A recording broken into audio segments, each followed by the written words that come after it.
مسلمانوں کے لیے قبلہ اول، یہودیوں کے لیے ہیکل سلیمانی، عیسائیوں کے لیے وہ مقام جہاں عیسیٰ ابن مریم کو صلیب پر چڑھایا گیا۔ یہ دنیا کی واحد سرزمین ہے جس کو مسلمان، یہودی اور عیسائی تینوں مقدس مانتے ہیں۔ اس کے گلی کوچے کئی جنگوں کی عینی شاہد ہے۔ اس کی بستیوں نے درجنوں بار مکینوں کو جلا وطن ہوتے دیکھا ہے۔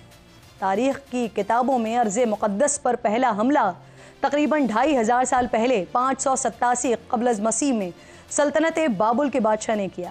اس کی فوج نے ہیکل سلیمانی کو تباہ کیا، ہزاروں یہودیوں کو قیدی بنایا، انہیں ان کے گھروں سے بے دخل کر کے غلام بنا کر لے گیا۔ اس حملے کے نتیجے میں تابوت سکینہ غائب ہو گیا، جس کا آج تک سراغ نہیں لگایا جا سکا ہے۔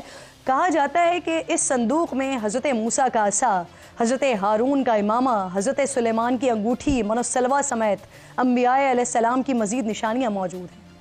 یہودیوں کی مشکلات اس وقت ختم ہوئیں جب 539 قبل مسیح میں ایران کے پہلے بادشاہ سائرس اعظم نے سلطنت بابل کو فتح کیا۔ یہودی قیدیوں اور غلاموں کو رہا کیا، انہیں اپنی سرزمین پر واپس جانے کی اجازت دی۔ یوں جلا وطن ہوئے یہودی اپنی سرزمین پر واپس لوٹے۔ انہوں نے ہیکل سلیمانی کو اثر نو تعمیر کیا۔ زیادہ وقت نہیں گزرا کہ رومی افواج 63 قبل مسیح میں یروشلم پر حملہ آور ہوئیں۔ ہیکل سلیمانی کو پھر تباہ و برباد کیا گیا، یعنی یہودیوں کی عبادت گاہ کا نام و نشان پھر صفحہ ہستی سے مٹ گیا۔ وقت گزرا، قیصر روم کا اقتدار رومی یہودی بادشاہ ہیرڈ کے ہاتھ میں آ گیا اور اس نے اپنے دور میں ہیکل سلیمانی کو پھر سے تعمیر کروا دیا۔ یہی وہ دور تھا جب انبیاء کی سرزمین فلسطین پر ایک اور نبی حضرت عیسیٰ علیہ السلام کا نزول ہوا اور بعد میں انہیں یہیں مصلوب بھی کیا گیا۔ اس کے بعد مسیحیوں کے لیے بھی یہ سرزمین ارض مقدس بن گئی۔ نزول عیسیٰ کے بعد یروشلم پر پہلا حملہ 17ویں عیسوی میں رومی شہنشاہ تیتوس نے کیا۔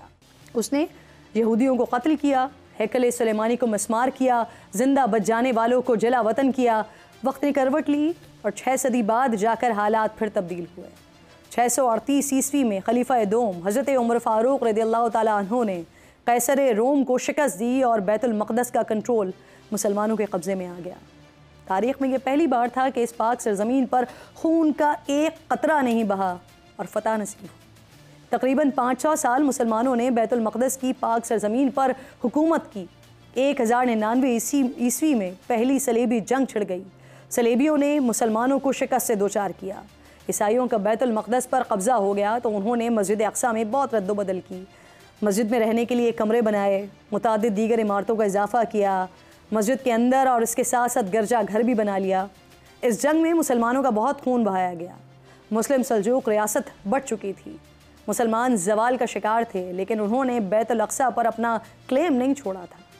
تقریباً 90 سال گزر گئے، مسلمان اپنی کھوئی ہوئی زمین واپس نہیں لے سکیں، لیکن کیا اس وقت مسلمانوں نے ہمت ہار دی؟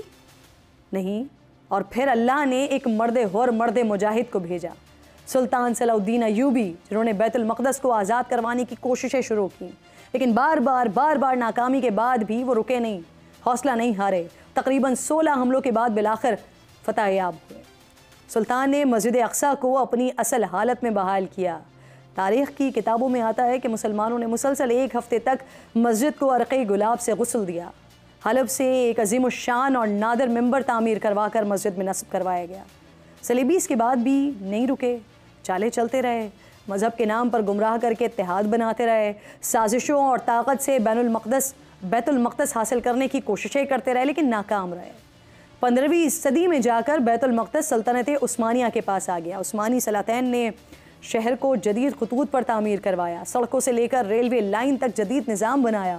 عہد عثمانی کے دوران یہودیوں نے آزاد یہودی ریاست کے قیام کی بڑی کوششیں کی، لیکن وہ کبھی ایسا کر نہیں سکے۔ 1917 میں عثمانی سلطنت کا خاتمہ ہوا۔